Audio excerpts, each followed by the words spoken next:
नमस्कार दोस्तों, कैसे हैं आप लोग। उम्मीद है आप सभी अच्छे होंगे। जिस तरह से उत्तर प्रदेश में कांवड़ यात्रा हो रही है और इस कांवड़ यात्रा से जो तस्वीरें निकलकर सामने आ रही हैं, कहीं पर हम देख रहे हैं कांवड़िए कार तोड़ रहे हैं, कहीं पर हंगामा कर रहे हैं, आपस में मारपीट हो रही है। कानपुर में जिस तरह से पुलिस से भिड़ गए स्काउट गाइड्स थे, उनको मारा पीटा, होमगार्ड को मारा पीटा। तो ये जो तस्वीर निकल कर उभर कर सामने आ रही है, सावन के इस पावन महीने में कांवड़िए उत्पात मचा रहे हैं। तो क्या आस्था उत्तर प्रदेश की कानून व्यवस्था पर भारी हो गई है? इसी सवाल को लेकर आज हम बात करेंगे। केपी मलिक साहब हमारे साथ जुड़े हैं। सर, बहुत बहुत स्वागत है आपका। जी धन्यवाद। सर, किस तरह से देख रहे हैं सड़क पर कांवड़िए उत्पात मचा रहे हैं और पुलिस, जो कि सबसे ज्यादा बेहतरीन बताई जाती है सीएम योगी आदित्यनाथ की तरफ से, वो पुलिस खामोश है। कोई ऐसा एक्शन नहीं लिया जा रहा है जिससे ये उत्पात कम से कम हो पाए। और सड़क पर इस तरह से हंगामा होना कितना सही कितना गलत आपकी नजरिए से? देखिए, अगर आप पुलिस की बात करते हैं तो पुलिस तो सरकार की कठपुतली होती है और उसका प्रदर्शन भी वही है। अगर आप आज की सरकार के मद्देनजर पुलिस को देखते हैं तो पुलिस सिर्फ कठपुतली है और वो एक तमाशबीन की भूमिका निभा रही है। क्योंकि आपको मालूम है कि ये जो सरकार है, ये किस प्रकार की सरकार है। ये हिंदुत्व के खोखले वादे को लेके चल रही है और उसके तहत ये इस तरह का आचरण कर रही है। अब ये कावड़िए जो है, कावड़ में जिन लोगों की आस्था है, जो आस्था के हिसाब से कावड़ लेके आते हैं, ये उनके ऊपर एक प्रहार है। ये जो कुछ हुड़दंगी लोग इस आयोजन में शामिल हो गए हैं, जैसे हमारे यहाँ गांव में एक कहावत है कि एक भैंस अगर कीचड़ में लेट रही है और वो सारी भैंसों को गंदा कर देती है, तो उसी तरह से ये चंद हुड़दंगी जो कावड़ के नाम पे गुंडागर्दी कर रहे हैं, हुड़दंग कर रहे हैं, गाड़ियां तोड़ रहे हैं, अव्यवस्था फैला रहे हैं और पुलिस उन पे भी एक्शन नहीं ले पा रही है, तो ये हिंदुत्व का दुर्भाग्य है। क्या यही हिंदुत्व है क्या? क्या इसी को हमारे सनातन में हिंदुत्व कहा गया है क्या? यही हिंदू है क्या? हिंदुओं का ये चरित्र है क्या? हिंदुओं में सिखाया जाता है, ट्रेनिंग दी जाती है क्या? तो ये बहुत सारे सवाल हैं और पुलिस का आचरण जो हम देख रहे हैं वो दुर्भाग्यपूर्ण है। आपको मैं बताऊं, और जाहिर है कि सबसे ज्यादा हुड़दंग वेस्टर्न यूपी में हो रहा है। हरिद्वार से लोग लेके आते हैं। मेरा जिला है मुजफ्फरनगर और मैं बचपन से कावड़ियों को देखता हूं, कितनी श्रद्धा लोगों के प्रति, लोगों में जो होती है कावड़ियों के प्रति, वो श्रद्धा अब नहीं रही है। अब वो हुड़दंगी समझ रहे हैं उनको और दूर हो रहे हैं उनसे।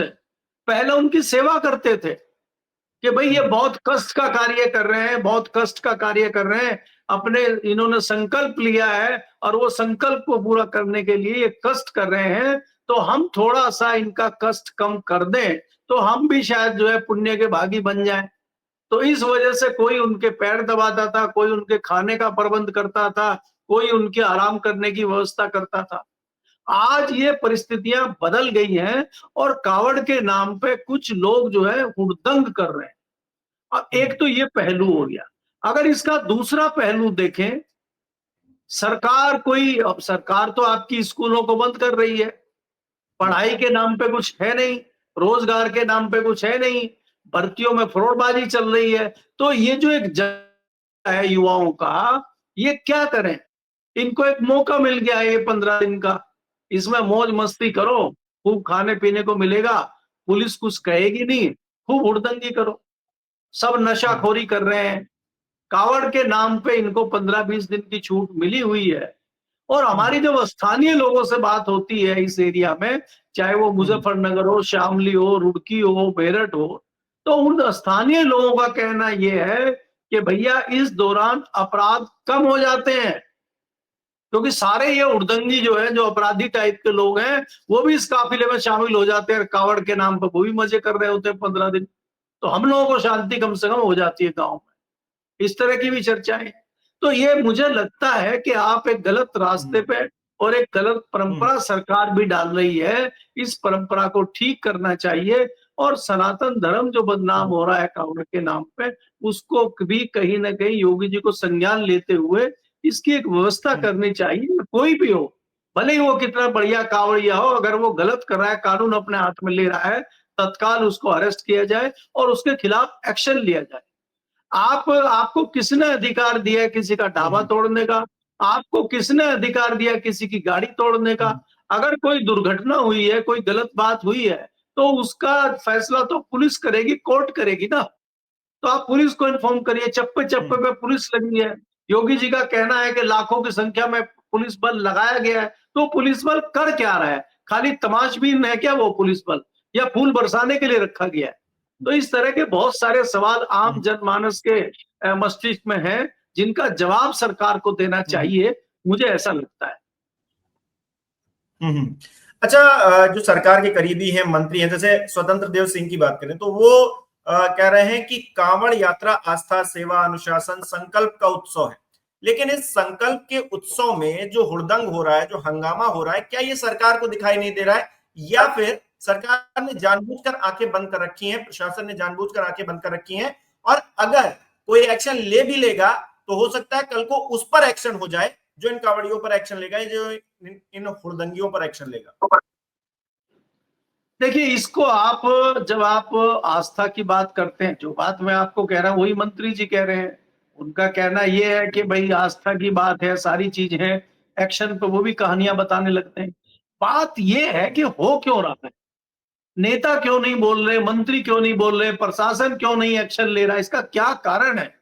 तो इसका कारण ये है कि कहीं ये लोग हमसे नाराज ना हो जाएं, कहीं हमारे सियासी मामले पर फर्क ना पड़ जाए, कहीं हमारा वोट ना दूसरी तरफ चला जाए। तो हमें राजनीति करनी है और हमें वोट लेने हैं, इसलिए हम इनकी सारी जो चीजें हैं उनको सहन करेंगे और उन पर हम जो है कोई एक्शन नहीं लेंगे, क्योंकि वो भारतीय जनता पार्टी मान के चल रही है कि ये सब हमारे वोटर हैं। अगर हम इनके खिलाफ एक्शन करते हैं तो कहीं ना कहीं हमारा वोटर नाराज हो सकता है, इस नाते हम कोई एक्शन नहीं लेंगे। ये सोच है सरकार की और भारतीय जनता पार्टी की, सत्ताधारी दल की। नहीं हो रहा है जी।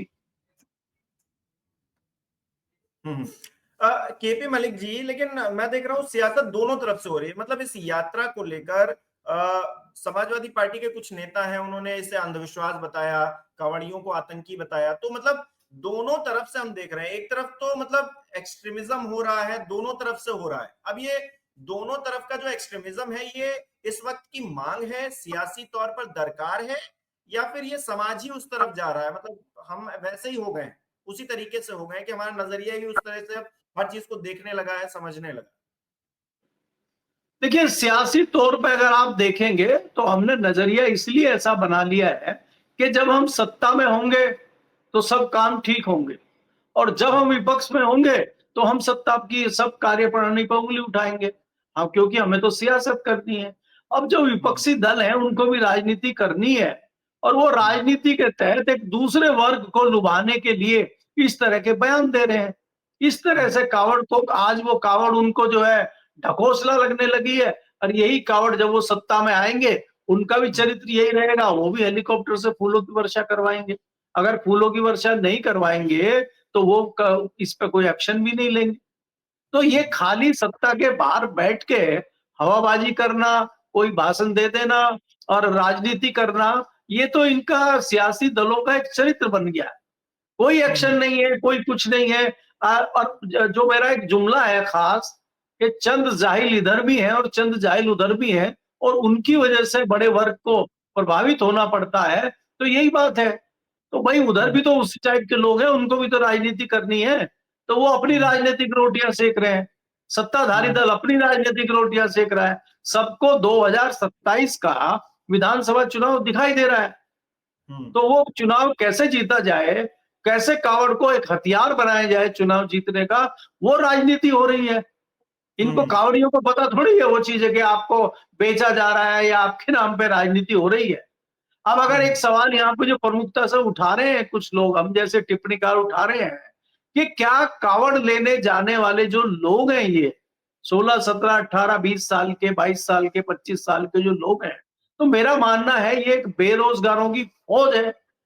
और वो जो मध्यम वर्ग है या जो पिछड़े वर्ग के लोग हैं या मध्यम वर्ग के लोग हैं, उनकी तादाद बहुत अधिक है।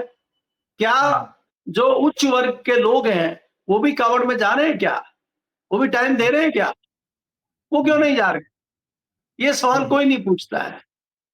कई जगह रिपोर्ट छपी है कि जो बड़े-बड़े मंत्री हैं, केंद्रीय मंत्री हैं, मुख्यमंत्री हैं, प्रदेश में मंत्री हैं, क्या उनके बच्चे भी कावड़ लेने गए? ये भी सवाल पूछ रहे हैं कई लोग। किसी के पास कोई जवाब नहीं है। उनके बच्चे तो विदेशों में पढ़ रहे हैं, उनके बच्चे तो बंबई आईआईटी में पढ़ रहे हैं। तो वो पढ़ रहे हैं और आप कावड़ ढो रहे हैं। और अगर कावड़ ढो के ही आपको सफलता मिलती है और कावड़ ढो के ही आपको सारी चीजें मिलती हैं, तो मुझे तो याद नहीं आ रहा कि मोदी जी कभी कावड़ लाए हों या अमित शाह जी कावड़ लेके आए हों या कोई दूसरे जो लोग हैं जो आज की राष्ट्रपति हैं वो कभी कावड़ लेके आई हों या जयशंकर जी कावड़ लेके आए हों या अश्वनी वैष्णव कावड़ लेके आए हों, हरदीप पुरी जी कभी लेके आए हों कावड़। हरदीप पुरी जी तो क्या पूजा पाठ करते हैं इस पे मुझे संशय है, लेकिन आज तो बड़े पावरफुल मंत्री है केंद्र में। तो क्या कावड़ से या राजनीति में इस तरह से करने से ही आपको सफलता अगर मिलती है तो ये कुछ लोगों को भी मिलेगी क्या? बाकी लोगों को नहीं मिली क्या? तो इस तरह के सवाल भी पब्लिक डोमेन में है जो लोग पूछना चाह रहे हैं, तो उन सवालों के जवाब किसी के पास नहीं है। जी। अच्छा, मैं सोशल मीडिया पर एक वीडियो देख रहा था, उसमें एक कावड़ यात्री है, शायद वो जख्मी हो गया है, उसके पैर में छाले वाले निकल आए, तो एक पुलिस वाला है वो उसकी मदद कर रहा है, वो जो मलहम है वो उसको लगा रहा है। तो कुछ लोग ये पूछ रहे हैं, उस पे सवाल ये उठा रहे हैं कि क्या ताजिए में जो लोग जाते हैं या फिर मुस्लिम धर्म में जो यात्राएं होती हैं उसमें अगर कोई इस तरह से घायल हो जाता है तो पुलिस वाले मदद करते हैं क्या? तो क्या प्रशासन भी अब धर्म देखकर मदद करेगा या फिर लोगों के मन में ये अगर सवाल आया है तो कहीं ना कहीं ये अविश्वास है पुलिस के लिए कि पुलिस जो है इस धर्म के लोगों की मदद कर रही है, इस धर्म के लोगों की मदद क्या करेगी या नहीं करेगी, संशय है। तो ये स्थिति किस तरह से देखते हैं? देखिए, पहली बात तो ये है, ये आपत्ति करने जैसा विषय है कि कोई भी पुलिस वाला वर्दीधारी इस तरह की हरकत करे, तो मैं मानता हूं ये दुर्भाग्यपूर्ण है। वर्दीधारी किसी अन्य व्यक्ति से इस तरह का काम करवा सकता है। देखिए, अगर कोई घायल व्यक्ति है और किसी की कोई हमें सहायता करनी है, तो वो वर्दीधारी दूसरे तरीके से कर सकता है। अगर वो इस तरह का चरित्र करेगा, तो उसके ऊपर सवाल उठेगा। आपको याद होगा पिछले साल एक एसपी लेवल के अधिकारी, सीनियर आईपीएस ने एक कांवड़िए के पैर दबाए थे, तो वो चर्चा का विषय बना था। तो ये अति उत्साह में अपने नंबर बढ़ाने के लिए, अपने अगर भाई सरकार है, सरकार इसी मानसिकता की सरकार है, तो वहां पे अपने नंबर बढ़ाने के लिए, अपने आप को नेताओं की, मंत्रियों की, मुख्यमंत्री की नजरों में खुश करने के लिए इस तरह का आचरण करते हैं। जैसा कि नहीं आपको सर, याद होगा।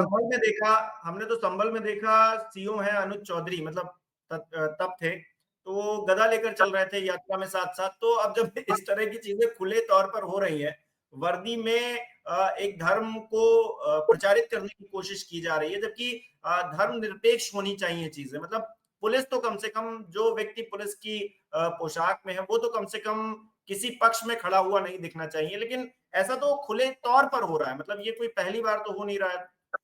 तो मतलब देखिए किस तरफ देखिए हम क्या देखें इसको? देखिए मुझे मुझे जो लगता है, मैंने पहले ही कहा कि वर्दीधारी व्यक्ति अगर कोई इस तरह का करता है, जिसने संविधान की सौगंध ली है और जिसने देश सेवा की सौगंध ली है, और वो इस तरह से दो रात करता है, अलग अलग वर्गों में लोगों को देखता है, उसको तो एक नजर से सबको देखना चाहिए। कौन पीड़ित है, कौन क्या है, उसमें कोई धर्म आड़े नहीं आना चाहिए। भारत का नागरिक है, वो कौन है, क्या है, किस बिरादरी से आता है, ये देखना नहीं चाहिए। ये नहीं सोचना चाहिए किस बिरादरी से या किस वर्ग से आता है। उसको अपना फर्ज अदा करना चाहिए। लेकिन क्या इस तरह का चरित्र, इस तरह का नैतिकता आज किसी वर्ग में, चाहे वो पुलिस हो, चाहे वो दूसरी सेवाएं हो, चाहे वो कृषि सरकार की कोई अन्य सेवाएं हो, चाहे मंत्री हो, क्या देख रहे हैं क्या? आज तो जिस प्रकार से आप देख रहे हैं कि जज साहब आज जो है फैसले दे रहे हैं और अगले दिन किसी एक राजनीतिक पार्टी में ज्वाइन कर लेते हैं, तो उनकी मानसिकता साफ पता चलती है कि ये किस मानसिकता के व्यक्ति थे और जो फैसले इन्होंने अभी तक दिए तो वो किस बात से प्रभावित रहे होंगे। या सवाल पूछने वाला कौन है? क्या आपको, आज आप फैसला लिख रहे हैं और कल सुबह जाके आप पार्टी ज्वाइन कर लेते हैं, तो क्या ये उचित है? मेरी नजरों में तो ये कतई उचित नहीं है, लेकिन भारत हम्म, में तो चल रहा है। तो भारत हम्म, में चाहे पुलिस हो चाहे प्रशासन हो, जिस तरह का आचरण कर रहे हैं, ये बहुत हम्म, दुर्भाग्यपूर्ण है और कष्टपूर्ण है। इस तरह से हम्म, नहीं होना चाहिए। इस तरह का आचरण करके आप आने वाली पीढ़ी के लिए जहर बो रहे हैं, और वो जब हम्म, जहर समाज में फैलेगा, तो वो जहर का ही काम करेगा, जहर बढ़ाने का काम करेगा। और जो हम्म। उस समय की पुलिस होगी, उस समय के लोग होंगे, वो उनके लिए बड़ी सिरदर्दी बनेगी। मेरा ये मानना है। बिल्कुल केपी मलिक जी, बहुत बहुत धन्यवाद आपका जुड़ने के लिए। और हमारे दर्शक बताएं इस पूरे विषय पर कि आस्था पर अक्सर सवाल नहीं खड़े किए जाते हैं, आस्था मन में होती है, लेकिन हलाहल विष शिव जी ने पिया था समुद्र मंथन के बाद, और ये एक तपस्या है, एक तरह की एक संयम दिखाने की बात है। तो इस वक्त जब कांवड़ यात्रा लेकर बहुत सारे कांवड़िए निकल रहे हैं, तो उसमें कुछ घटनाएं हो रही हैं जो कि नहीं होनी चाहिए, और दूसरी तरफ किसी धर्म विशेष की बात नहीं है। ये बात है कानून व्यवस्था की, एक लॉ एंड ऑर्डर को मेंटेन करने की। अगर सरकार और प्रशासन उस लॉ एंड ऑर्डर को मेंटेन नहीं कर पा रहा है, तो सवाल पूछे जाएंगे। वो हिंदू पक्ष की बात हो या फिर मुस्लिम पक्ष की या फिर किसी भी धर्म की बात हो, हमेशा सवाल खड़े किए जाएंगे। हमारे दर्शक इससे इस विषय को देखते हैं, हमें कमेंट करके बता सकते हैं। बहुत बहुत धन्यवाद।